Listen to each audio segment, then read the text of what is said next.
Magandang araw sa inyong lahat. Ako ay si Jimena Magallanes, mag-uulat sa ngayong araw. Ano nga ba ang migrasyon? Ang migrasyon ay tumutukoy sa paglipat ng mga tao sa ibang lugar upang doon manirahan at mamuhay. Paano kaya natin matutugunan ang isyung migrasyon at suliraning teritorial? Malalaman natin to sa ating paglalakay. Magandang araw sa inyong lahat. Ako nga pala si Roy Rosales upang mag-ulat ngayong araw. Ang suliraning teritorial. Ang suliraning teritorial ay may kinalaman sa hangganan ng teritoryo ng isang bansa.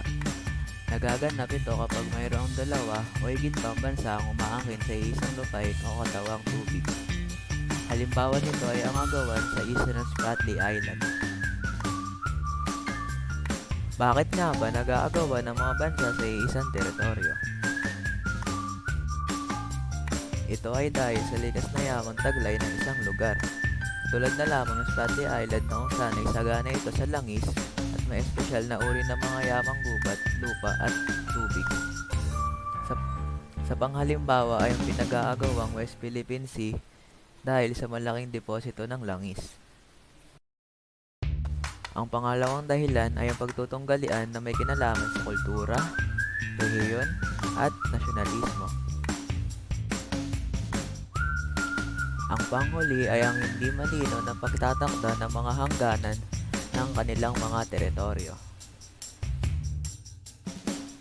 Ano kaya ang mga dapat na gawin upang matugunan ang issue sa migrasyon?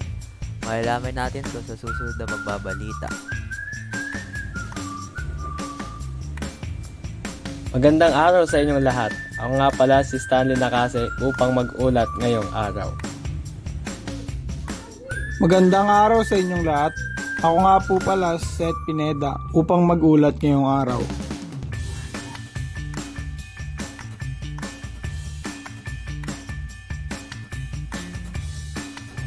Upang matugunan ang issue sa migrasyon, mas maganda kapag bigyan ng trabaho ang mga taong walang trabaho, ngunit gusto kumita.